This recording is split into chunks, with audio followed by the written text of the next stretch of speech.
Bodybuilding is rooted in the tradition of self-improvement, both in terms of body image and self-worth. With a subculture rich in history, these men have given rise to a world of intense competition, driving competitors to bring their bodies to the absolute physical peak. It's very much a lifestyle. It's a 24/7 occupation at the highest level. Explore the lives of these individuals and what it takes to be selected to be the best in the world, Mr. Olympia, and how that criteria has developed and changed over the years. In bodybuilding, you can't tiptoe your way through a workout. You can't fake eating 6 and 7 meals a day. There's no way you can properly recover by training hard and then going out partying all night. It's all or none. Defining what the best means and how it has evolved over the past 50 years. I truly feel that my type of physique is gonna recharge the sport a little bit. This is the evolution of bodybuilding.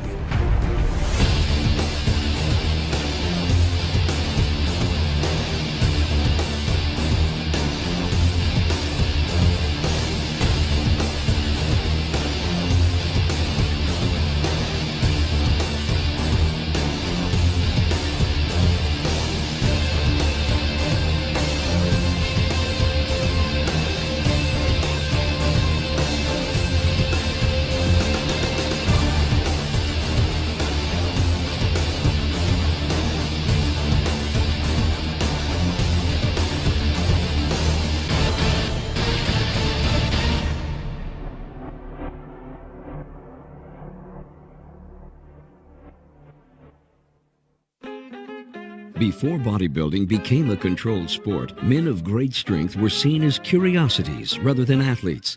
Audiences of circus acts and vaudeville shows were amazed to watch gargantuan men crush steel and lift unfathomably heavy items. And yet it was the spectacle of the show, not the physical prowess of the man, that was admired. But one of these young men would break the mold set forth by his predecessors and influence generations to come. That mold was broken by Eugene Sandow, who was also a strength athlete, one of the strongest men in the world, but he had abs, delts, he was really defined, and although he started off as a strong man, there was such a sort of a focus on nobody's seen a build like this, and especially from the women really loved this guy, that then he started doing physique displays as part of his strength act. Sandow's memorable musculature became a favorite among audiences in the late 1800s, and with his fame came great influence. Sandow was a shrewd businessman. He published several books on physical training and opened the Institute of Physical Culture in Britain. His fitness magazine, Bodybuilding, gave the future sport a name. But Sandow's long-lasting contribution to the bodybuilding world was the very first physique show, called The Great Competition. With a legacy that the entire bodybuilding world owes its success to, Sandow has been unforgettably remembered as the father of bodybuilding. The real first bodybuilding contest was held at the Albert Hall. He organised it, didn't compete in it because he would have walked it. And the guys were judged. There was 12,000 people there to see it. One of the judges was Conan Doyle, who's the author of Sherlock Holmes. And then after that, physique contest started to spring up sporadically. Every few years, some of the best built man in the world. Though it wasn't until 1940 that Joe Weider, along with his brother Ben, launched his magazine Your Physique, and a few years later created the International Federation of Bodybuilders. It was the improvement in self-image made possible by bodybuilding that earned Weider's praise. Joe and Ben lived in the Jewish ghettos of Montreal, brought up in poverty. And they founded an industry, the bodybuilding and fitness industry. Now, we've all heard multiple stories of Jewish kids coming out of ghettos and getting into the movie industry or business, but these are established businesses. They were already going, and they got involved. They built the whole thing from nothing. You know, Joe ran his first magazine, produced his first magazine on his kitchen table on a mimeograph for $7. Ben traveled the world in the 50s to places. In those days, air travel wasn't as easy as it is now. He went to China and Russia. Here's a Jewish guy going to Egypt and you know, getting them in the bodybuilding fold. There was no religious or racial barriers, you know. So they were really unique in what they did. The 1950s were drawing to a close, and the sport-turned-industry's focus to the next decade was about to shift almost universally to California. And who better to personify the iconic California lifestyle than the legend Larry Scott? Yeah, Larry Scott was the personification of the California beach boy, even though he was born in Idaho and his blonde hair was dyed. I met Joe in '61 through the magazines because I was appearing in the magazines, and he took an interest in me and started putting his arm around me and started seeing how he could help my career, just out of the goodness of his heart, and for his business too. You know, he was trying to get some pictures of the guys for his magazines, so it was a win-win situation. The biggest magazine in those days, in the 30s and 40s, was Strength and Health, run by Bob Hoffman, who did bodybuilding but was more into weightlifting. He'd give them preference. And at that time, there was a real struggle going on between Bob Hoffman and Joe Weider. And Bob Hoffman hated bodybuilders, but he was a powerlifting guy. And so he thought that was sissy stuff to be a bodybuilder, and you should be showing you how much you could lift and everything. So they didn't get along. He used to hold contests, bodybuilding contests, but in conjunction with the weightlifting. And the weightlifting would take first, go on first. And the bodybuilders would not come on till midnight. They were like second-class citizens. Joe wanted to give bodybuilders the proper respect and forum. I said, I want to be Mr. America. And he said, why don't you enter my contest? And it was the IFBB.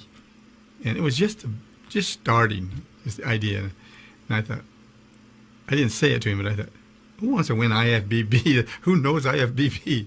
I want to win AAU, Mr. America. That's what I want. I said, no, Joe. I said, I got my heart set on AAU. He says, you can't win that. I says, why not? And he says, because that's fixed. He picks who wins that contest. And I said, well, I think I can do it. I still can. So, and I met Isaac Berger, who was a powerlifter. And he says, I know Bob Hoffman. He says, you got to meet him. You got to get to know him. You got to get in good with Bob Hoffman, or you'll never win his contest. So he said, at the next Mr. America, which was in Santa Monica, in which Joe Benda won it, he said, you come backstage after that contest, and I'll introduce you to Bob Hoffman. I said, all right, great. So we went backstage at the AAU, and he took me up to Bob Hoffman. He says, Bob, there's someone here that wants to meet you. Larry Scott would like to meet you. And Bob Hoffman turned around, he looked at me, and he said, oh yes, I've seen him in other magazines. And turned his back on me. Isaac Berger walked off, and I'm standing there on stage. He's got his back turned to me, and just leaves me there. And I thought, I walked off. And I thought, here I'm talking to Joe Weider, and he's giving me all this help and encouragement and everything. He turns his back on me when I want to enter his contest. I said, that's it.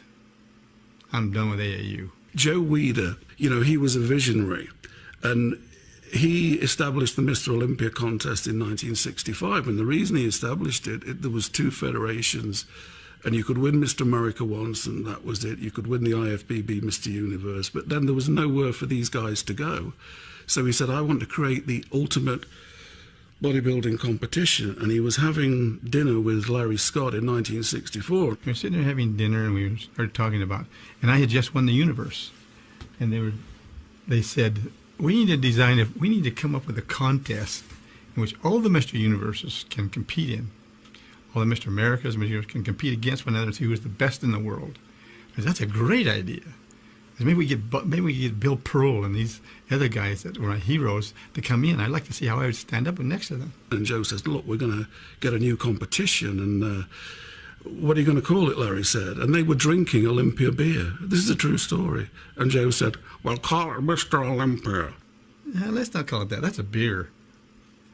Let's call it something that sounds health-producing or something, like Mr. Broccoli. That wasn't what I said, but something better than Olympia. Well, anyway, I lost. We voted on it. He says, no, Olympia. He says, think of Mount Olympus, like the grandeur of that. And I said, yeah, I can see that.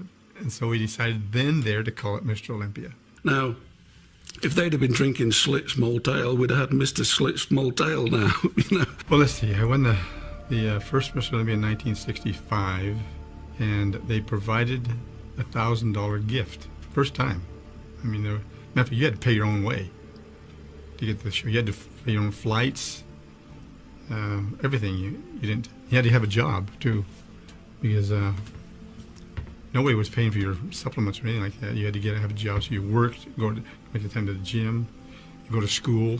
I had to rush from the school over to the gym, get my workout done. Then when Joe gave you a $1,000 gift, that was great, man. $1,000 was a lot of money then. And people still say Larry's effect on the audience, they've never witnessed anything like it. When his music came, he walked out in silhouette and just stood there. And of course, with those arms and those delts, you could tell it was Larry Scott and the hair. You know, he had his own particular shape. He had these great arms, great delts, and he posed, and the audience went nuts. They were standing on the chairs, jumping up and down, and people that were there, I wasn't there, say it was like Beatlemania. It was just absolutely raucous. And I got a chance to meet Larry Scott and saw him pose from the audience, and wow, what a moment that was. I mean, you've probably read about that, about Larry Scott, his appearance there was just tremendous. I never saw it, never had the opportunity to go and see the Mr. Olympia when Larry Scott won. But I remember reading religiously, and he was so impressive in those days. You know, he had that blonde hair, he had that real California look. The next year, we Mr. Olympia, and I said, I'm going to go in this one more year. Because I know that the happiness doesn't exist on the stage. It exists in the family. So I want to win it the second time, so at least I can say that it wasn't one time thing. I won it twice. And then I'm going to retire. Larry won the Olympia in 65 and 66 in really outstanding fashion. But he was also aware of somebody coming up behind him real fast. After I was given the trophy, the second Olympia, I said, I want you to appreciate their loyalty and their adulation and everything. And that's what I told him. I told him from my heart. It was a great honor. It's not something for a little Pocatello kid to get this kind of an honor. And I really appreciated him. But tonight is my last contest. And Larry, you know, won the title those first 2 years, and then he decided to retire. He had other things to do. And along came Sergio. When Sergio Oliva came onto the scene, his presence was impossible to ignore.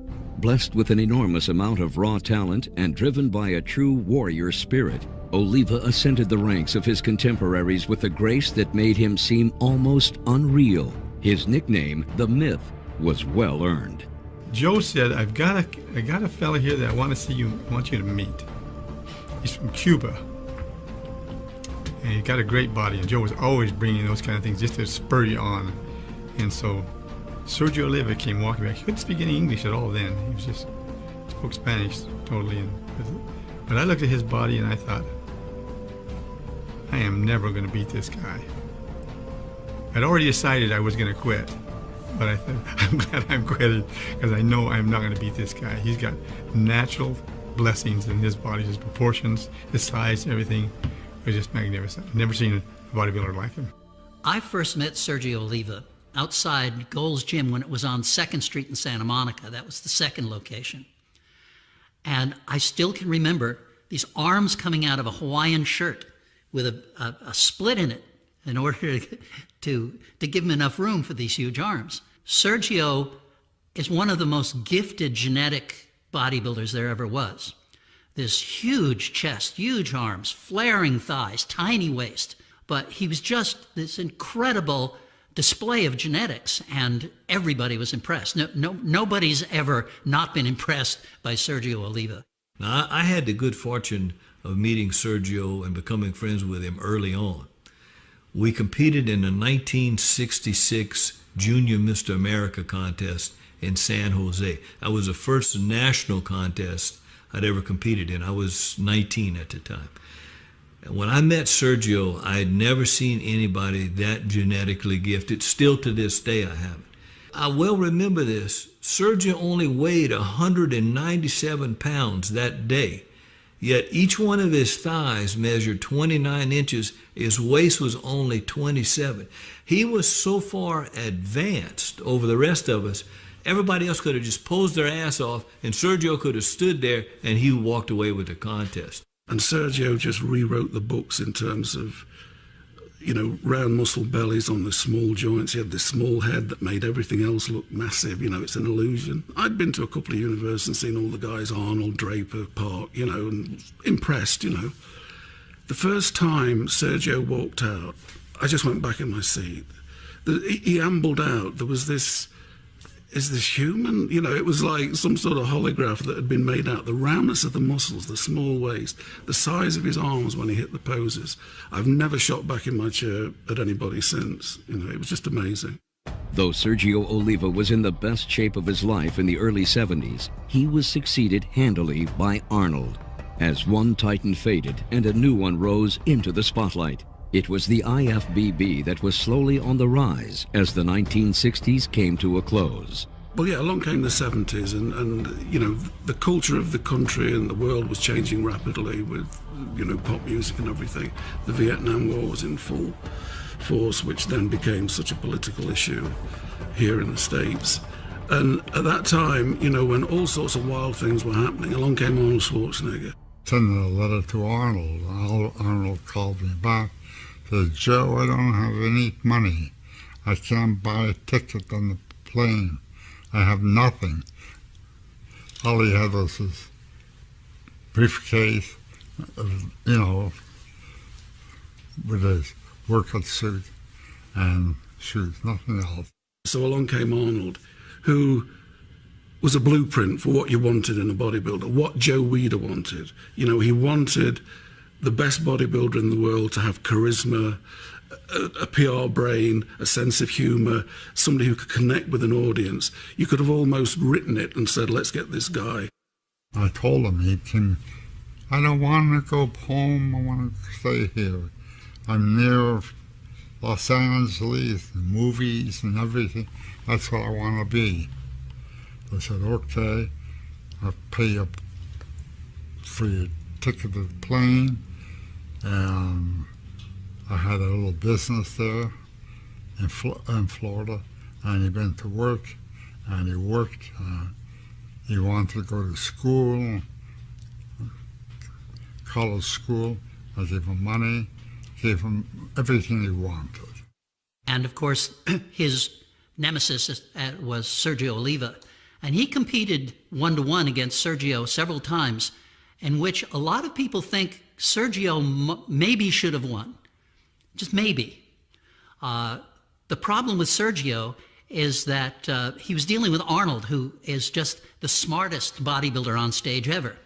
At that time, that was the first contest that he was on his mark, he looked good, and Sergio was a little bit off, and everything was right, and Arnold won. Because I well remember, we went back to the hotel that night. It was me, Dave Draper, Franco, and Arnold, and he kept saying over and over, I can't believe that I actually beat Sergio.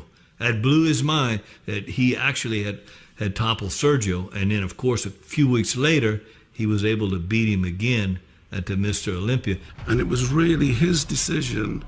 You know, he won the Olympia in 1970 and through to 75 for 6 years, to then concentrate on the Olympia, that then made the Olympia between 70 and 75. That's when the Olympia took over as the contest to win, to decide who's the best physique on the planet. And then after that, you got Joe's publicity machine behind him. And there's a certain synchronicity about the whole thing. Joe got the guy he wanted. Arnold met the entrepreneur he needed.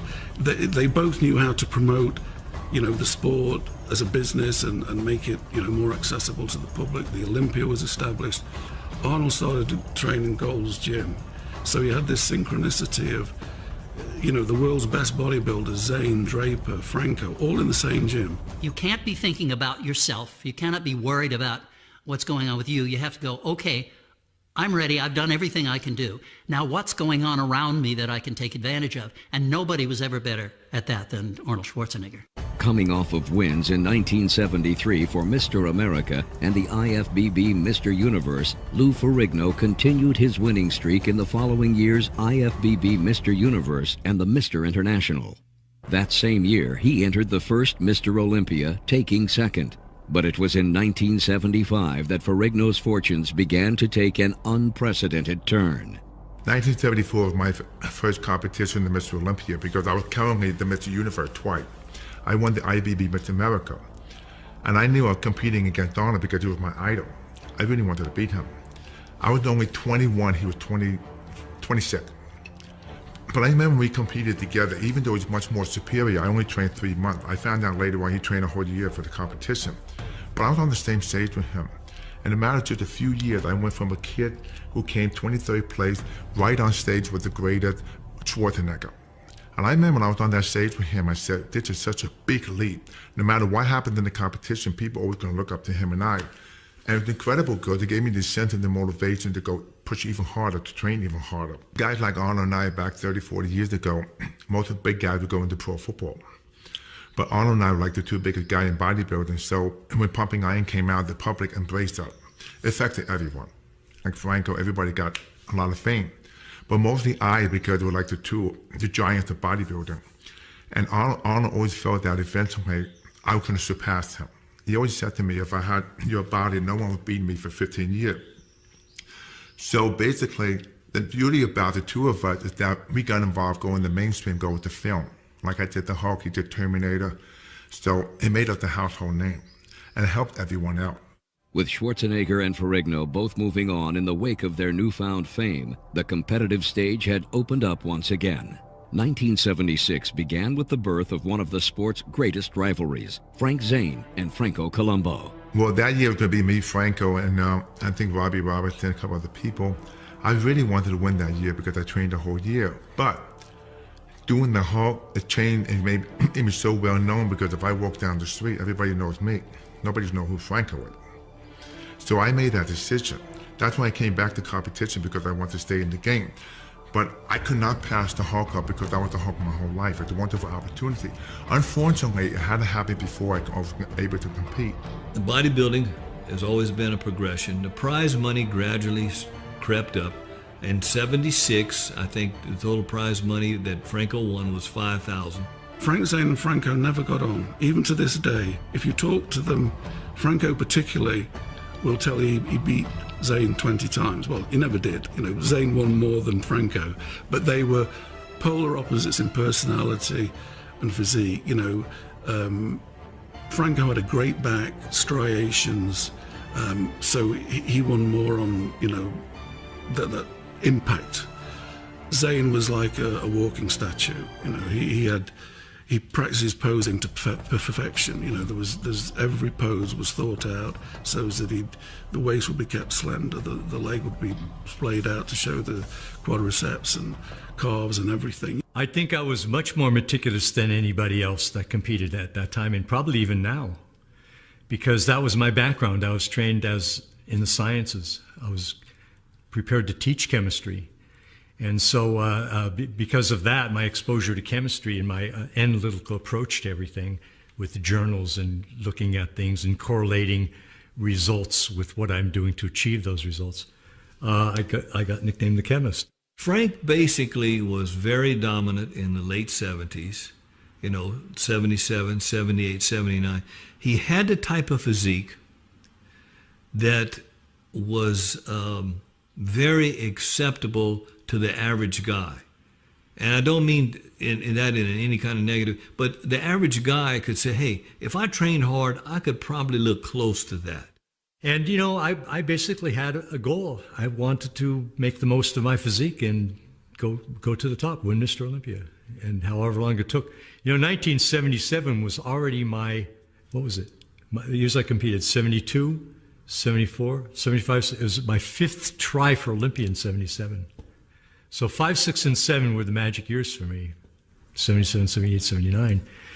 And, but, you know, it was all because my training conditions continued to improve. That was my goal. I knew that to get to the top, I'd have to have impeccable conditions for training. Everything had to be perfect, and it was. But Frank had class in his physique.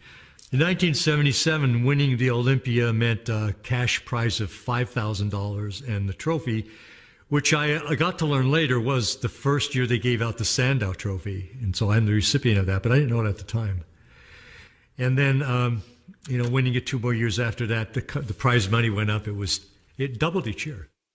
Joe Weider will tell you, Joe and Betty Weider, everybody thinks in the 70s, Arnold was on the cover a lot, Zane was on the cover a lot, and most people think, the Arnold covers would have sold more. Joe says, no, Frank was always the one who sold more. Until Arnold became a film star and everything, and that went to a different audience. He could have been the icon Joe was looking for if he'd have been the personality of Arnold, but that wasn't him, In 1 decade, bodybuilding had skyrocketed from a growing sport to a booming industry. Fast on the heels of such unprecedented exposure came an age of rampant controversy, starting with the 1980 Mr. Olympia. That was the victory that Arnold, last Olympia victory of Arnold in 1980, which was hugely controversial. I've spoken to Arnold about that, and he's told me, this is in the past 2 years or so. He was a little bit annoyed. 2 things happened. He was signed up to Conan the Barbarian, and it was supposed to start shooting in something like 79 or something. They delayed and delayed and delayed until shooting wasn't going to start till late 1980. So he'd streamlined his physique, but to get to be Conan, he started training again, started putting on size. But he kind of educated the public, I'm so active, I still got this physique, I'm doing a Conan movie, but you have to have an audience, and his audience was fitness. It was a smart move he made. So I learned from that, because in the point of view, you want to stay in the game, being active, you don't want to lose your fan. But he was also very irked by people like Mike Mensa, who sort of debunked Arnold's training theories. Arnold was a volume guy, trained 6 times a week, twice a day, 20 sets of body part. Mensa was trained 4 or 5 times a week, 3 sets of body part, high intensity. And sort of, it really knocked, is the word we're using, Arnold. He wanted to teach these guys a lesson, So even Zane said to him, who he was very friendly with, you're making a comeback, aren't you? You're putting so much into it. No. He told everybody, no, I'm going to Australia to do commentary for CBS. I'm not going to do it. But what happened is I had an accident where I fell into my swimming pool and basically smashed my urethra and had internal bleed. It was awful. I almost died. Went into shock. But I ended up going in the contest anyway. It was an error in judgment. I was encouraged by Arnold to go in. That was his ploy, was to get me. But basically, I think he was getting even for the year before, 79, when I won the Olympia then. I embarrassed him, apparently. He asked me, he said, when I was coming off stage, off stage with the trophy, he says, Frank, what's it like to win Olympia this year? I says, Arnold, it's even better than when I beat you for Mr. Universe. And that really, they aired that, and that really made him angry. And Arnold said to him, Frank, it's not about friendship, it's about strategy. He didn't want Frank to get the extra incentive, say, I better put the pedal down on this. So he went to Australia, and everybody thinks he's there to do commentary. And then the night before the contest, he enters. And of course, that sent shudders through the bodybuilding world at the time.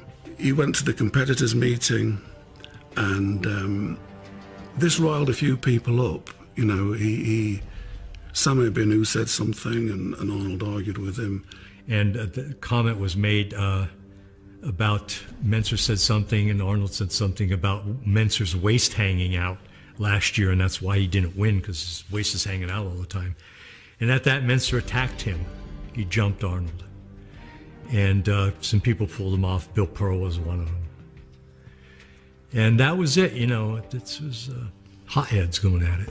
Well, it's interesting, Arnold came back and wasn't in his best shape. But like I said before, like Joe said, go back to your roots, because Arnold always used bodybuilding because he had the fitness world to back him up. And that was a good point, because I think if he came second and third, it really didn't matter, because he was already 5-time Mr. Olympia, 6-time. So he had a name. And most people to this day say he shouldn't have won the contest. I never heard Mike Menser say he should have ever won the contest. I think the general consensus of everybody there was the fact that the end result was not acceptable, not only to the bodybuilders there, but to the audience as well. But of course, the controversy of that contest was absolutely enormous. CBS went to Sydney with a full film crew, and they filmed the whole thing. Immediately after the contest was over with, the guy that was the director was a guy by the name of Sherman Egan. And he called up, he said, "I'd like to meet with you and Zane and Mincer." So we went to a meeting. He says, "Look, guys," he says, "this Mr. Olympia contest can never be shown on television." He says, "It's so obvious, even from the eyes of a non-professional, that the right person didn't win. We could never put this on television." So they still had a contract for 1981. And they paid the money because they were obligated, but they never even sent a film crew to cover it. And that's the last time the major networks have ever covered bodybuilding. I wish I wouldn't have gone in that year and went in the next year when Colombo went it. You know, that was a travesty. Come on, give it to anybody, huh? I mean, that could have been incredible that year. But I passed the following year for political reasons. Everybody was mad at each other, so, you know, we didn't go back to compete that year in the Olympia. The 1980 Mr. Olympia left a lot of people very bitter. And for maybe some egotistical reason, we decided that we were not going to enter the 1981 Mr. Olympia. And Franco, who was always 2 steps behind Arnold, makes his comeback from a leg injury a few years before, when in the World's Strongest Man, they dropped a refrigerator on his leg and broke it. And he won that contest. Now, to most people, that was a bigger controversy than Arnold. You can see why Arnold could have won, but not many people can see why Franco was the winner. Once again, Chris Dickerson had to settle for second place. I said, what happened in Sydney could never happen in the United States. Well, I was totally wrong, because the same thing happened again in 81.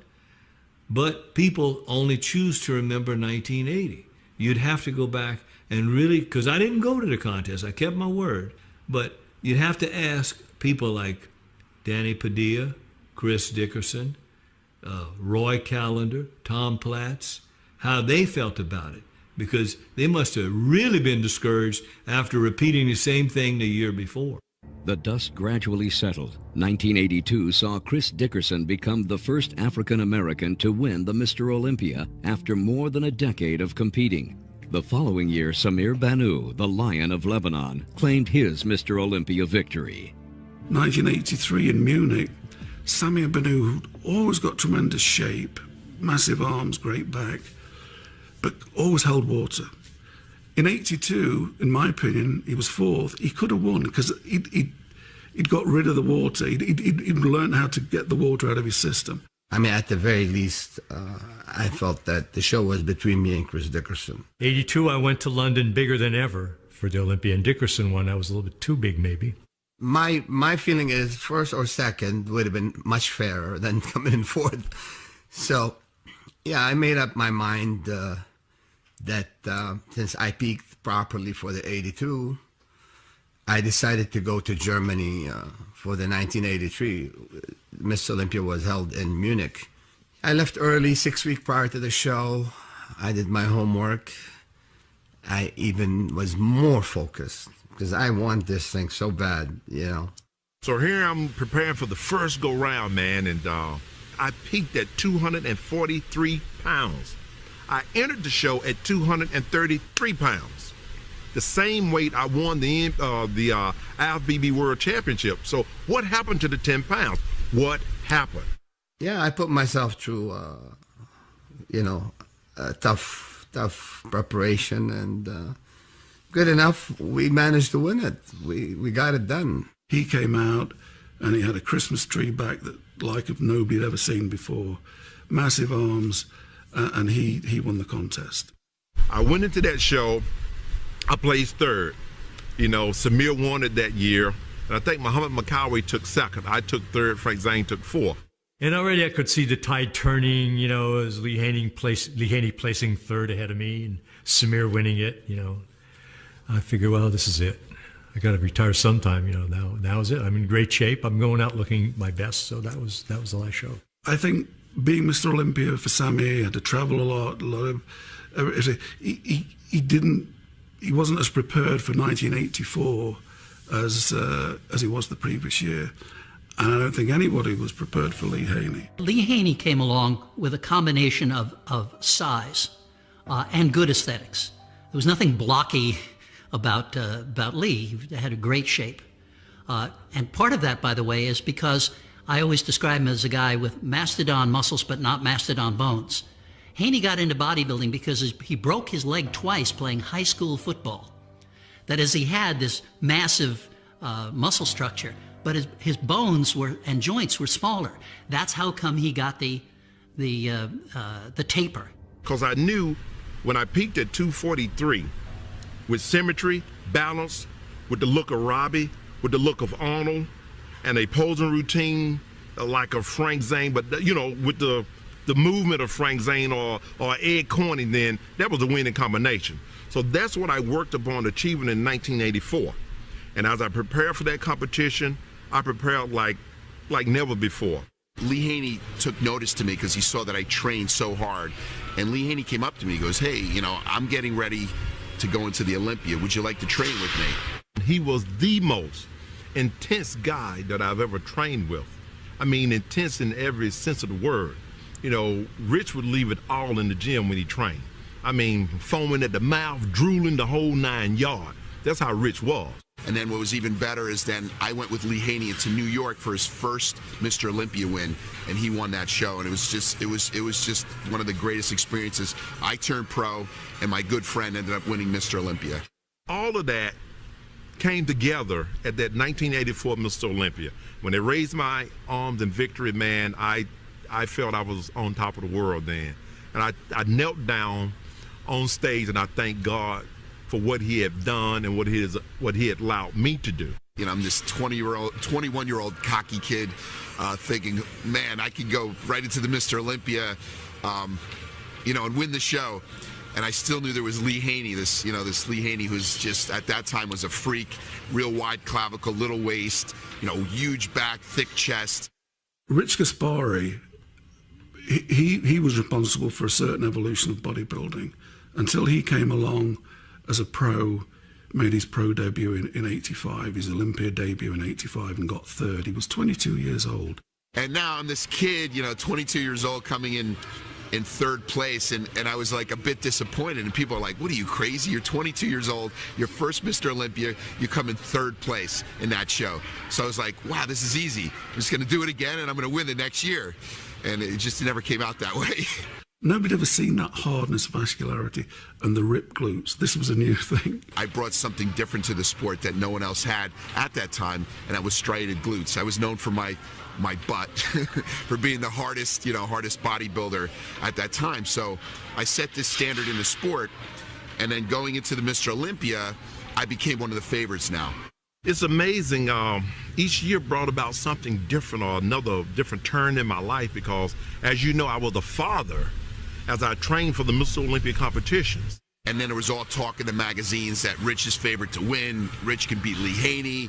And in my mind at that time, it's like, you know what? Maybe I can beat Lee Haney, even though he was like this guy, my great bodybuilder. Now, mind you, just to remember, we were living in California together. Now we both moved. I moved back to New Jersey. He moved to Atlanta. We still communicated and talked. We were friends, but I was very competitive. And as a friend, I still wanted to beat him. I've always looked at my training for a Mr. Olympia competition, even as the NPC Nationals competition, as my job. I'm going to work. And when I'm at work, give my very best. Don't have slack on anything, because I've been taught that, to work as though I'm working unto God. And if you're working for the master, then you're going to give your all every time around. And I wanted to make a year's worth of gains, because I figured if I didn't compete, that I was going to get better and go into the 1987 Olympia and win. And that ended up not being true until 1988. I come in second again. Probably the best condition that I could be in, but again, it wasn't enough to beat Lee Haney. But then there was another bodybuilder, and it was Lee Labrada. He was known for his, symmetry and structure, and the mass with class. Entering the pro ranks at 175 pounds can be a daunting challenge for anybody. Lee Labrada came along at the same time, and there were certain aspects. Lee had great proportions, could present himself well, very polished, big arms for a little guy. You know, in '89, I mounted a serious challenge to Haney for the first time. But I came in a solid second. And I was a crowd favorite because we were competing in Rimini, Italy at the time. And of course, the Italians have an eye for aesthetic physiques, you know, with the Roman heritage and that type of thing. So I was very popular there. And you had Sonny Smith, Vince Taylor, a lot of great champions, Lee Labrada. I think Rich, I called him Rich the Itch, never would go away. Coming from second and now dropping to second and then losing to Lee Labrada and Vince Taylor.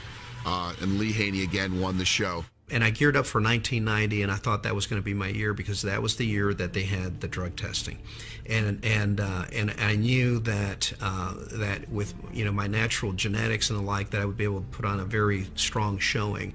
And I got to tell you that what was running through my mind as came down to the wire, and the announcer said, and the winner is Lee, because we're both Lees. It was like a feeling of being like at the edge of a cliff, and I got to tell you that I was either going to jump off and soar, or I was going to fall to the bottom and crash, and it was the feeling of a free fall when Haney's name was called for first place. But again, it was the size factor that Haney had. It was like, well, you can beat me on that, but take that, you know, and it went like that. And Labrada came very close to toppling Haney, you know, in Rimini in Italy, and in 1990, which was the drug-tested contest. But it was not to be, you know, and again, Lee Labrada would have been a magnificent Mr. Olympia in personality and bearing. I was very young as a bodybuilder, and I started seeing things happen in me. I started getting injuries and actually almost going into like a burnout, you know, with competing. Going into then the 1990 Mr. Olympia, I ended up getting 5th place in that show, so I dropped another place, and I was like, oh my God, I'm done, you know, in bodybuilding. You've got to feel sorry for Rich, because if Lee Haney had never existed, he'd have been at least a 3-time Mr. Olympia, because he was second 3 times in a row at a phenomenally, you know, most pros today, well, they're not turning pro until they're 30, and he was doing this at 22, 23, 24, you know, and, you know, he was another magnificent guy. I talked to Shirley. I said, baby, you know, I've done 7 Olympias in a row. No one has ever done 7 in a row. And I said to her, well, what do you think about that being, you know, it? Being a competitor surely is. She looked at me and said, it? What do you mean, it? She said, you got to do 8. What are you talking about? Let's don't even have this conversation anymore. That's my wife. And so that gave me enough zeal and fire to go on to do that 8th Olympia. But along came a guy who was equal in size and poundage and had good shape. Everybody decries Dorian Yates' shape, but he's got the shape, he's got the proportions, you know, there's no long torso or short legs, or he's got the back and everything. And Lee Haney knew he was a threat. And if you're looking to knock out a Titan, you got to have a guy, at least in my mind, you got to have another Titan. And they went at it in Orlando in '91. The symmetry round, Lee Haney won. The muscularity round, Dorian won.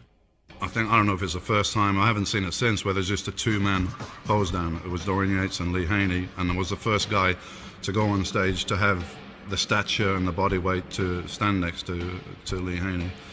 And I enjoyed being the underdog. And the crowd was going nuts. These 2 big guys, nobody'd seen 245, 250-pound guys, 2 of them going at it in condition, you know. And it took 4.5 minutes, because I timed it, for them to do the then 7 compulsory poses, and they gave everything, you know. You couldn't be beat.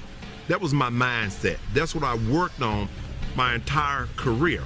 And it all came together when I chose the music Excalibur. That was the return of the king. In 1984, his first Mr. Olympia, he posed the theme from Excalibur. And so the certain symmetry took place, because his last contest he posed to Excalibur again. Gave this magnificent performance, and of course won the posing round. So I went into that competition in perfect peace, At the end of the night, my arms was raised in victory. And he took home the 8th Sandow, and that was the end of his competitive days. And Lee Haney, I think if you had to say who was the first gentleman of bodybuilding, who is the greatest ambassador we ever had and still have, it's Lee Haney. A new age of self-awareness had hit the bodybuilding industry at the turn of the 1990s. Industry leaders sought a presence at the Olympic Games. The innocence of years gone by started to erode as athletes began submitting themselves to drug tests. Well, I think the feeling was that there needed to be drug testing because, you know, there was a hope. Ben Weider wanted to get bodybuilding into the Olympics, so we had to sort of approach IOC standards in drug testing. We all got notified that they were going to be instituting a drug test in, I believe, like October. So that was introduced for the first time at the 1990 Arnold Classic. I won the Arnold Classic Championships, and a week later I wound up in Columbus, Ohio, and I won the competition with perfect scores. $60,000. Mike Ashley had gotten second place there. Mike Christian was third. And I went on a tour of Canada, and while I was there, I got a call from Wayne D'Amelia a week later that my drug test had came back positive, and I have an opportunity to check sample B either in Westwood, Los Angeles, or in Chicago. However, I was on tour, and I couldn't do anything about it. NBC filmed it. They had to re-edit it. They were showing it at a later date. Mike Ashley was the winner. Very clunky. So my next call was obviously to Joe Weider, like, what do I do here? I mean, this is a time when they didn't have the internet. They didn't have Twitter. They didn't have Facebook. They didn't have cell phones where you could text message stuff. So there's 4,000 people that were in Columbus, Ohio that wouldn't be notified of this information for nearly 3 months. And Joe Weider had just said, basically, Sean, you know, stay on your game, do what you have to do. You're one of our, you know, most highly decorated athletes. We are going to support you and prove them wrong in Chicago in 1990. So it was about 8 months I had between losing $60,000 and watching the Arnold Classic Championship go right through my hands to trying to get redemption in Chicago. So the 1990 Mr. Olympia was going to be drug tested, so they decided to test all the guys before, so you'd know who'd failed on Friday, so we wouldn't have the embarrassment of taking the trophy off somebody. Was I baffled by the test results? Of course I was. I didn't think I would test positive because, you know, based on the athletes talking amongst each other, certain drugs work certain ways and they're faster acting and they're, you know, in and out of your system. And of course, none of us knew how to pass a test. And that was never my goal either. But of course, I didn't argue it. I didn't try to fight it. I just went back to the gym. I went back to the gym, but I knew I had to work even harder because I had 8 months and I had a legend I was going up against in Chicago in the form of Lee Haney. So Friday night, out came the results. And favourites like Momo Benaziz and Barry DeMay had failed. And Van Walcott Smith and Vince Commoff had failed. So two of the top names were out of the Olympia, you know. Come the day of the contest, Saturday afternoon, all the guys that were left in walked out, and it was immediately obvious that all of them were down in size. Lee Haney, Sean, I've always told Sean this, the legs were still there, but the upper body just didn't have that density. There was three guys who looked the same as they always did. That was Mike Christian, Francis Benfato, and Frank Hillebrand. Everybody else was down a bit. Lee Labrada, Gaspar, all of them were down. But then another thing happened. Vince McMahon launched his World Bodybuilding Federation. He said he was going to just do a magazine, and he had a booth at the Olympia. But at the conclusion of this Olympia, his guys, Tom Platz and others, went round handing out, announcing the new federation, the WBF, the World Bodybuilding Federation. When he was doing very well with professional wrestling and decided he would try his hand at bodybuilding, it sent earthquakes through the whole bodybuilding landscape. Everybody thought McMahon, with all his money and everything, this is going to happen. And suddenly we knew who was in there, you know, the likes of Stridham, DeMay, Quinn, Mike Chris, really big hitters that were top 6 finishes in the Olympia every time they were in it. Mike Quinn was there. Vince McMahon had just entered into bodybuilding and was coming along with the WBF, a new federation. offering more money, and he secured 13 bodybuilders away from the IFBB, which made some things a little bit easier for some bodybuilders that were in the IFBB, because he took a few good guys. The amount of money they were offered was enormous. I think Berry was getting $300,000 a year. This is back in 1990. And even somebody like Lee Haney's contract with Weider would probably be 40 or 50 grand at that time, so it was enormous. But Berry said, and this goes back to what I said before, the drive is always to be the best in the world. He said, we all realised we weren't going to be the best in the world. We were going to be best in this little group. We weren't going to beat Lee Haney. And somehow the drive went out of it, and some of the guys were far from the best. I think what knocked the legs out from Vince McMahon was the scandal he had with the steroids. And I think he decided that, bodybuilding with its, the slur of drugs, it had been an experiment that he'd gone into with a good heart, but it was time to be strategic and, concentrate on what he knew best. And that was the end of the WBF. Had he had some good management, what makes you extremely professional, that formula that works so well in wrestling ain't going to work in bodybuilding. And he applied that same formula, and it didn't work. If he would have just listened to some people, he wouldn't have wasted money, and he could have made a big dent. It might have been different, but he was the one that forced Joe to start offering contracts, because then eventually he became afraid he would lose everybody. He did call up the Ben and Joe Weider after it folded and said, I'm done. You guys know what you're doing more than I do in this sphere, and good luck and no hard feelings. So, there was no rancor in the end there. While the industry dealt with its various troubles, the competitive standard set by Lee Haney was about to be shattered by the new juggernaut of the 90s, Dorian Yates. And then along came Dorian Yates from England, who won the Mr. Olympia 6 times and just brought a whole new standard of hardness and freakiness. And, to me, the golden age of bodybuilding was the 90s, I think after that, Yates is often blamed for taking the sport in the wrong direction. But what he was doing what he knew he had to do to win. And hardness and mass seemed to be the criteria, the calling cards. So you had the more symmetrical and classical type physiques like Sean Ray, Lee Labrada. You had Barry DeMay. You had a number of guys that were threatening that standard.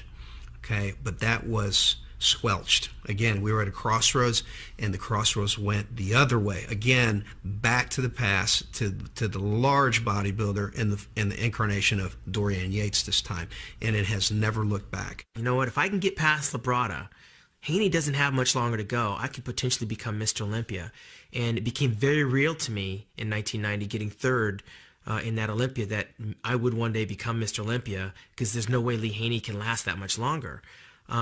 Unfortunately for me, I didn't see the shadow coming. Dorian Yates by way of England. When I turned pro, I don't think I was seriously thinking about being Mr. Olympia. I just wanted to be a good pro, and that's as far as my thinking was going at that time. So I was the first European bodybuilder to win Mr. Olympia, and also training at the time in Europe. Dorian Yates was able to dominate bodybuilding in the 90s. Because he was bigger and thicker than anybody else. Plus, he was aesthetic, as I say. He was Herculean, not Apollonian. So he didn't have a pretty, shapely physique, but it was balanced and artistic and sculptural. The evolution of bodybuilding changed when Dorian came into the scene, because he was one of the first bodybuilders to compete at like 260, 265.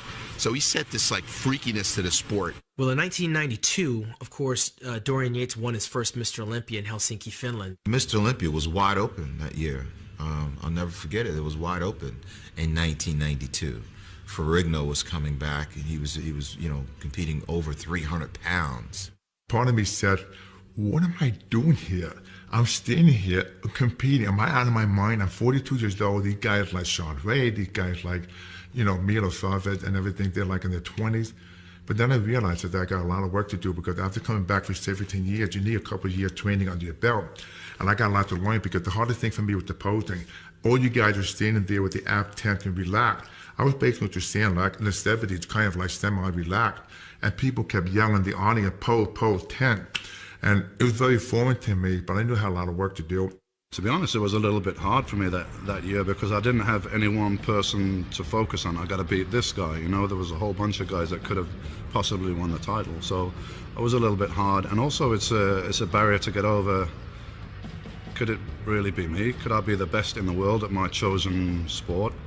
There was that barrier, and then eventually I got over that. Like, why the hell not? You know, it's got to be somebody, and I don't think anyone's training harder than me. And I always had that inside of me, like, I don't think anyone could have done any more. So that gives you a lot of strength. They called me second, and it was a relief. It was a joyful moment. It was a celebration for me, because at that point I knew that I had obviously probably earned a spot to be there.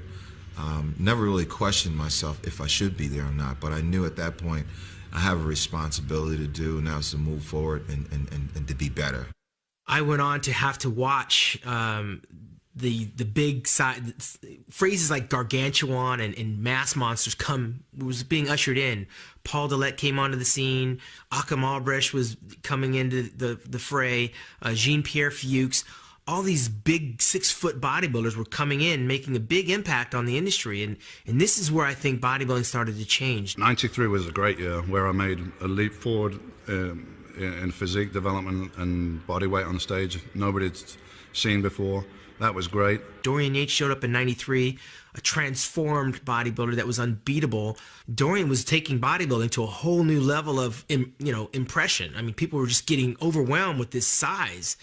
I was the first guy to compete at the Mr. Olympia, I think, in condition over 250 pounds. But I had this drive and I had this system of high-intensity, heavy training, which has gotten me from a backstreet basement gym in Birmingham in England to be Mr. Olympia. So it's, once your foot's on the pedal, on the gas, it's a little bit hard to take it off. 1994 came along and I got first runner-up in the Mr. Olympia Championships. My first time in that position, and this is when Dorian tore his bicep and came in a little bit heavy and bloated around the midsection. I was very stubborn. I wanted to train as, all year round, just as heavy as I did in the off-season coming up for a contest, which was not the best idea. I think I was doing bent over rows with like 440 or something like that, 6 weeks out from the contest, and there was a bang and a sharp pain in my left bicep. So obviously it was a serious injury, there was damage there. I think a lot of people, you could flip a coin on who you talk to and what they liked, had me winning that contest. Whereas Dorian felt in certain poses, he won enough poses to win the competition. I can't take that away from him because clearly he was bigger. Clearly he was more dominant, more imposing figure. I mean, he brought all that stuff. 97, he had a quad injury early on in the year and then another one. And then 3 weeks before the contest, I had some advice, which probably now is not good advice. I had a cortisone injection in that tendon, which of course takes the inflammation away, but also weakens the tendon. And I did ease up a little bit on the training. And 3 weeks out, I was doing a tricep exercise, not particularly heavy, and bang. There was a really intense, sharp pain and a noise, and I knew it was a serious injury. I was out in the garden, the phone rang. It's 6 o'clock in Santa Monica, it's 2 o'clock in England. And my wife Anne says, Dorian's on the phone at 2 o'clock in the morning. Well, this isn't good. Again, it was difficult, and psychologically it's very hard going into a contest when you're not going in all guns blazing. But I managed to pull off that win. He still wanted to get it repaired and come back the next year, but in the end he got it repaired, it never came back, he couldn't handle the weights. I couldn't train 100%, so that for me that was a message. You want to compete the best in the world, you can't do that unless you're training 100%. So that was a time for me to retire. It wasn't something that I prepared for or considered. It was something that was more or less forced upon me, but maybe it's a good thing.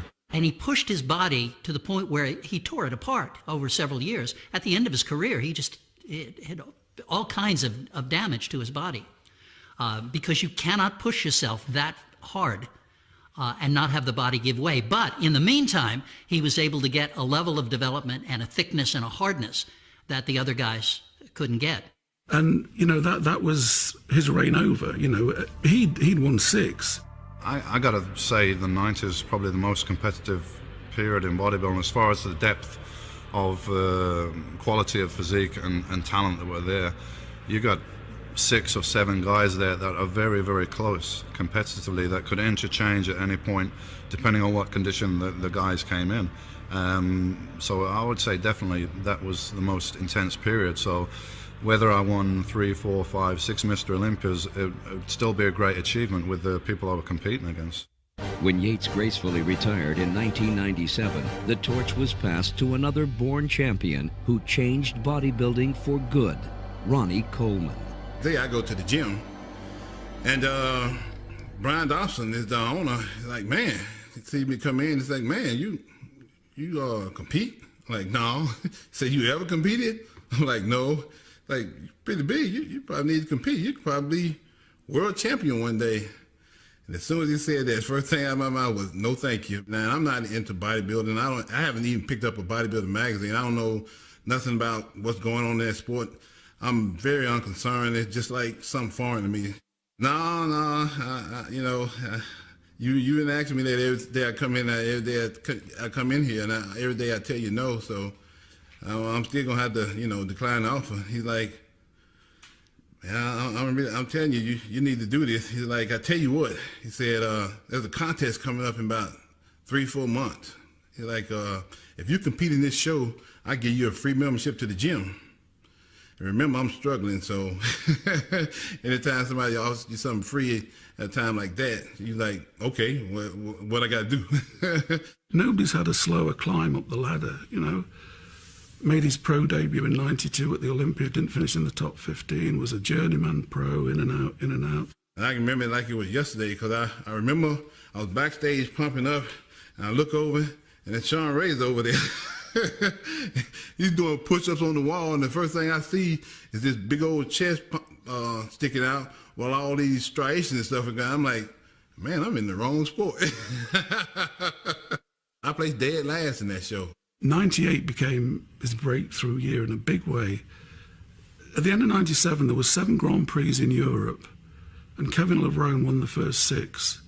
And then, sensationally, Ronnie beat Kevin. Kevin was a fantastic bodybuilder. He won that last one, and that was a sign, you know, because then in 98 he won the San Francisco show, or him and Levrone went in 3 shows in May, New York, San Francisco, and in Canada, Montreal or something. And Ronnie won 2, Levrone won 1. 4 or 5 months after that, in September, and I was faced with, at that point, the Olympia was wide open. And Flex was the favorite. But even then, you know, you could see Flex's back double biceps is a thing of beauty. But the only guy in that lineup of that time, Levrone, Sean, Nasser, that could match him on double biceps, not beat him, but not be vanquished by him, was Ronnie. So we come down to Mr. Olympia, I'm like, man, if I can make the top 3, this will be better than a dream come true, you know, because I know I never win, because like I said, I just got in the sport just to keep my free membership to the gym. The Olympia was what I wanted in 1998, because Dorian Yates had retired, he'd gotten injured. I'd sat behind him for 6 years. I'd watched the tail end of the Lee Haney era, and lo and behold, me, Kevin, and Flex see Ronnie Coleman, a guy that we used to not even pay attention to, leapfrog over all of us. So come the day of the show in New York, 1998, Mr. Olympia, Madison Square Garden, great crowd. They walk out, and Ronnie is ripped to shreds. He's as hard, he's maybe a bit down in fullness, but he's as hard as a rock. In fact, he looked almost grey to me, and at one point I thought, he's going to pass out. He was right on the edge. Flex was just a little bit off. Still, Flex took the prejudging, but Ronnie came back in the evening and took the title. You know, leading up to the show, everybody already gave it to Flex, so I'm like, okay, at least I got second, so I'm still just as happy as I can ever be. So all of a sudden, Wayne calls out Flex Wheeler's name for second. I'm like, did I just hear it right? And I'm like, yeah. And the first thing I did was collapse. Ronnie became, from this quiet, slow burn guy in the background who nobody ever thought of being a threat to anything. He loved being Mr. Olympia. And 1999, he came back, maybe not as hard as 98, but fuller. And he was like a walking anatomy chart, you know. And he just dominated on size, you know, he just got bigger and bigger. My heavy was 04 when I was 296 on the Olympia stage. I saw the writing on the wall with Ronnie Coleman coming in at 280, 275, 290 pounds, that bodybuilding in the landscape was forever changed. The size just blew everybody away, you know. Jay Cutler was in it, but there was no contest that time. You know, Ronnie was just an amalgam of muscle that, you know, a freak of nature that, you know, we won't see for a long time. Ronnie Coleman reigned supreme until 2005, tying Lee Haney's 8 Mr. Olympia wins. Coleman even won 4 Mr. Olympia contests over the man who would, in time, come to eclipse him, Jay Cutler. You know, I always wanted to be somebody. I picked up a magazine when I was 12 years old. I saw a picture of Chris Dickerson and my sister's boyfriend. He had some old magazines laying around, and I was just overwhelmed by what the body could look like. I couldn't believe it. You know, I had seen superheroes before, you know, Batman and Superman in cartoons, but I never saw in real life a physique look like that. And I just, you know, I marveled at it. I just couldn't believe that this was actually attainable. So here I am from small town USA. My dream is to always go to California and train amongst, you know, the pros I read about in the magazines, but it can be possible because these other guys did it. In 2001, Jay Cutler nearly beat Ronnie, but after that, Ronnie, you know, reeled off another few victories. I knew then that I had something that I could battle Ronnie with, and that was really what drove me into 2001, where I was a much better athlete coming into Mr. Olympia. I took the whole year to prepare. Now I have the fans behind me because now I was an underdog, and I was happy. I was ecstatic to be second place. That was almost as great as winning to me because I was really competitive, and a lot of people thought Jay should win this competition. So Jay was always finishing second, apart from 2002 when he didn't compete in the Olympia. In 2005, it was very, very close. Personally, I would have given it to Jay, and Jay was absolutely devastated by it. So I felt in 2005, I matched Ronnie Coleman like in a lot of poses, including some back shots, which I never thought I did. I improved a little bit there, and he still was definitely at a different level. But in 2006, he finally beat Ronnie. When we were building up for the competition, you know, of course, became a Ronnie and Jay show after all these years after being second, you know, 4 times in a row. Of course, it's, you know, it was almost like Ronnie Coleman, Jay Cutler, Mr. Olympia. So when I won and knocked off the champ, which he was going for his record 9th Mr. Olympia, he had already won 8. It was a huge monkey off my back. And of course, after that, Jay won in 2007, and some people thought Martinez had won, and then Jay lost in 2008 to Dexter, and it seemed that Jay it was over for Jay.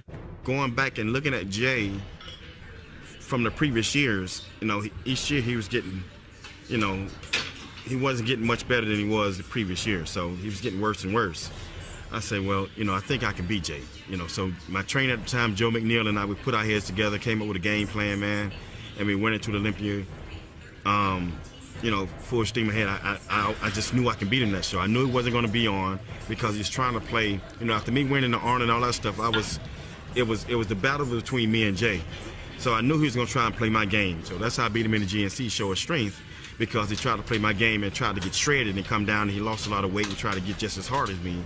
And that's how I was able to beat him then. Well, I knew he was going to do the same thing for the Arnold Olympia in 2008, which he did. And I was able to pull it off. And Dexter did win it deservedly. Dexter, you know, was shredded, had great shape and fullness, had got all the body parts, you know. Jay was a bit off, so it was Dexter's year, and he won deservedly. But when I won Mr. Olympia, I can't really put in words how I was feeling, because it took me 6 months to even acknowledge that I'm Mr. Olympia now. I mean, that really took me that long. You know, people would come up to me and they would be like, I watch Mr. Olympia, it's like, man, I'm Dexter, you know what I'm saying? So it took forever for me to accept that name and that title. So to actually win and be on stage and just everything came out, all the dreams and everything that you can imagine that you went through in life, you know, all the sleeping on the floors and all that stuff I put my family through, all that stuff came out on stage that day, man, to win that title. So it was like, I won this title. That's what I sacrificed, you know, to get here. And then he reinvented himself in 2009. When he walked out, it was like, wow. I can't really fear any of that, and I can't fear losing because I've already lost the title and won it back, and I was the first guy to do that. And, you know, I'm only thinking victory. And he just rewrote the record books with that type of physique and then took it again in 2010. Never really been a goal to be that all-time winner. I never thought one was attainable. Now I got 2, 3, 4. Jay, I have tremendous respect for Jay, you know, on so many levels. He's like a great bodybuilder. I don't think I've shot anyone that wide as Jay. I mean, you know, he was a true freak of his time. This is what established, you know, Jay Cutler. This is who I am. And I fell in love with this iron game for so many years ago when I mentioned I was 12 years old. And now look what I've achieved. I've become the best in the world or something. That's everyone's dream. With the transition into another decade, one massive king gives way to another. One whose talents have a decidedly gifted future for bodybuilding. You know, although I didn't have as many struggles in the amateur ranks, I definitely felt that, you know, I had to learn quite a bit being a professional, because I wasn't being embraced by all the other guys, because they're saying, well, who this punk kid? He only competed for 2 years and he's pro and he's on the magazines, he's got sponsorships. You know, it just taught me that the only way I was going to earn the respect and the love was to compete at a high level, and that's just what I did, and I made sure of that. You know, I was very confident because I just knew in my heart that I'm going to shock the world. You know, I just remember Jay shaking my hand and just saying, "You're the king now." And when he said that, I just realized, you know what? He's right. If I believe in it, he's right. If I don't believe in it, anything can happen. I could lose this thing next year. I truly feel that my type of physique is going to recharge the sport a little bit. I think my physique is still growing at the age of 31. So who knows how big I may get. But at the same time, I mean, I'm not stupid. I know what got me the Mr. Olympia title. It wasn't trying to outmass anyone. It was about being more aesthetic, but yet having the muscles round, like very cartoonish, and having sharp conditioning to make those muscles stand out even larger than life. I think after we watched Phil Heath win this Mr. Olympia in 2001, one thing is sure, bodybuilding is alive and well. You know, I look at Phil and I think about myself. I think about Sean Ray. I think about, you know, Flex Wheeler. I think about size with class, mass.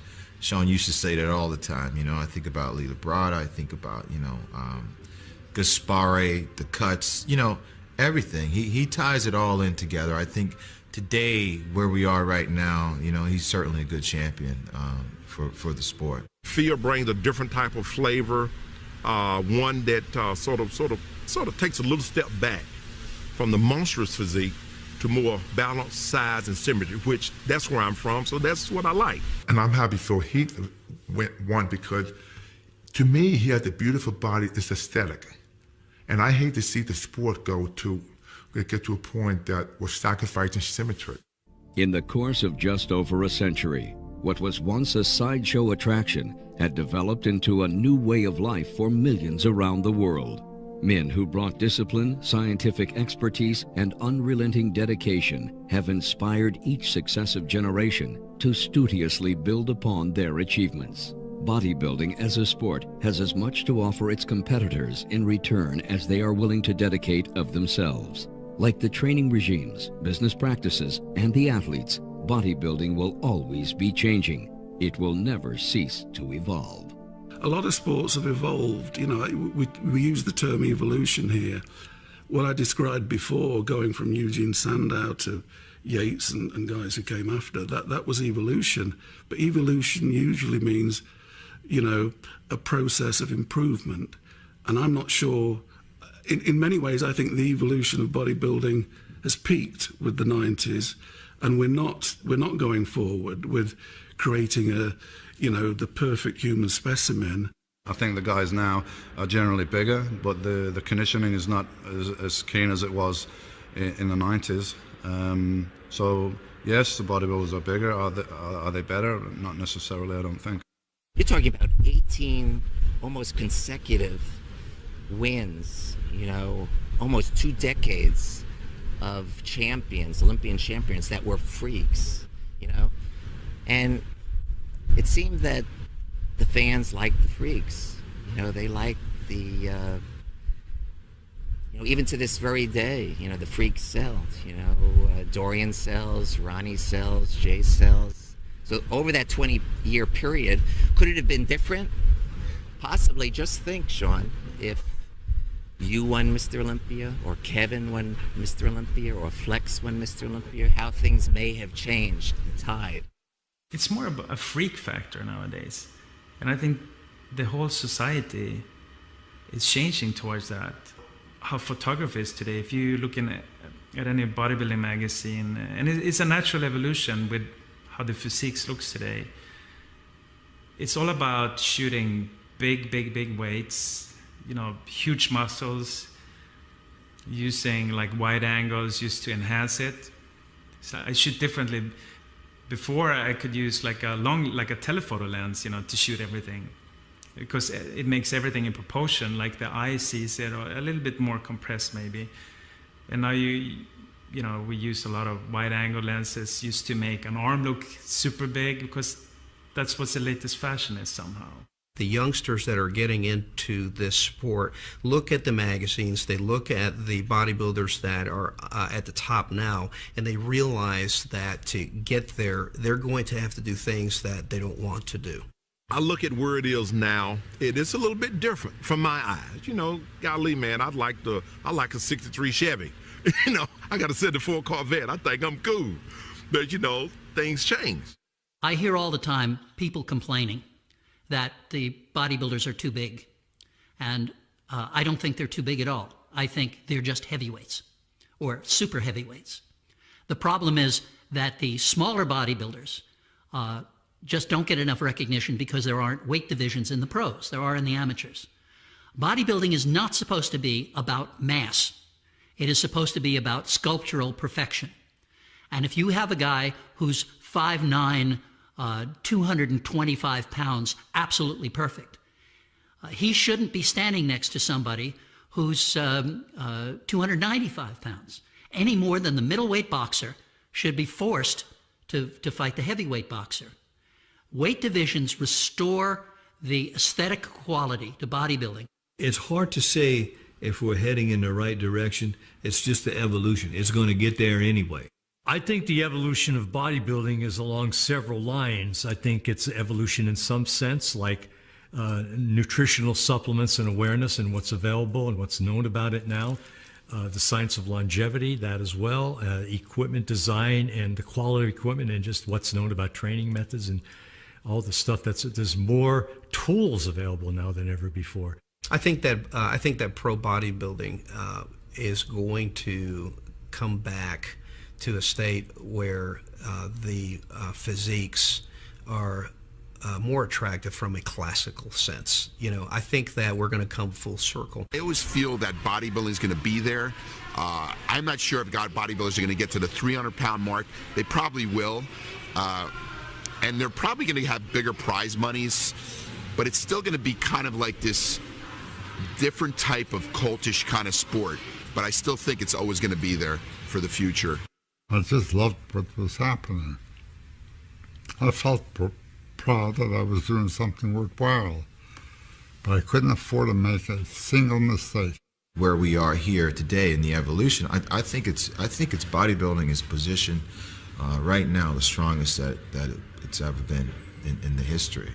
Just as bodybuilding has evolved from, and as most things evolve, starting with the core, and then having a broader group of people become interested in that, but maybe not aspire to that exact same level of intensity. And so it tends to naturally evolve. And that's what I think you see in the Olympia. I think it's a very healthy evolution. The more people that can participate as participants and as spectators, the better. And I think that's what you see with the Olympia right now. Even though bodybuilding has evolved with certain, physique changes and a lot more money is around than it was before, Arnold and those guys, Larry Scott, it didn't justify a living for them. Today, guys can have a career out of it. Prize money has grown by leaps and bounds since those early years. I mean, for example, in 1970, Arnold Schwarzenegger won. The total purse was $1,000. Today, we have $815,000 as a total purse, which includes men's bodybuilding, women's bodybuilding, fitness, figure, and now bikini, with $200,000 being the grand prize for that the overall men's winner. So I mean, just when you look at prize money alone, it's an enormous increase. I mean, and what that means is that people are able to make a living and earn a living as professional bodybuilders. They don't need to have part-time jobs. They don't need to have full-time jobs. Bodybuilding in the early years, the athletes were required to work jobs because they didn't have the support of the sponsors, and the prize money wasn't so valued. There wasn't so many bodybuilding competitions. Nowadays, we have so many bodybuilding competitions where the athletes can compete. They can qualify for the Mr. Olympia. They can be contracted by companies because the exposure is much more of an advantage, having not only magazines themselves, but the internet has become so huge in the marketing perspective. It has evolved into something so awesome that I don't know where it's going, but it can only go up exponentially because of technology. I mean, now we're having video conferencing through businesses. Well, don't you think that at some point in time, a bodybuilder like myself may take one of my phones and use a Wi-Fi network and say, hey, this is what I'm looking like right now. Give me some tips on my posing or something like that. While I'm in Mumbai, India, of all places, freaking third world country, getting ready to compete, where my trainer can actually stay home and give me direction online. Because of the internet now, and back then there was no internet. There were no cell phones. So if you won the Olympia, you'd have to wait for the magazine to come out, or you'd call Venice to find out who won the Olympia.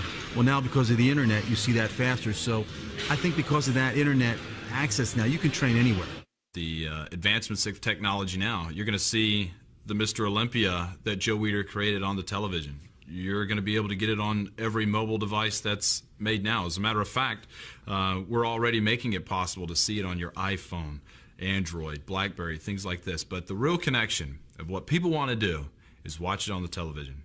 So I think at least in the next 2 years, you're going to see a TV quality production on your television that the internet is going to make possible. I think we need to do is we need to get the younger demographics involved in bodybuilding. You know, the young kids today are in video games and extreme sports and that kind of thing. You know, we need to get these young kids and these young athletes involved in the sport. We need to get them at a young age. Okay, that's how we're going to really grow the participation component, you know, of the sport. Okay, so I think that is going to be the most deciding factor. I think that's going to be a challenge, but I think that's what we need to do. We need to get these young kids interested in bodybuilding. I think you're going to see a comeback of younger people getting back into it, saying this is pretty great. Maybe on a healthier way to do it, you're going to see that still, that bodybuilding era, maybe come back. Everything comes back in cycles. I think you're going to see that come back eventually. One thing we're not going to see happen is Joe's vision of bodybuilding dying off anytime soon. I think we're headed in the right direction, and you know, with people like Jim Mannion at the helm, Rafael Santoja, we are in very good company, in very good shape in terms of where we're going. It'll be interesting to see what happens over the next 10 years. I'm going to just sit back and enjoy the ride. The big prediction I made in the late 50s and early 60s, how bodybuilding would change the whole world. And it did.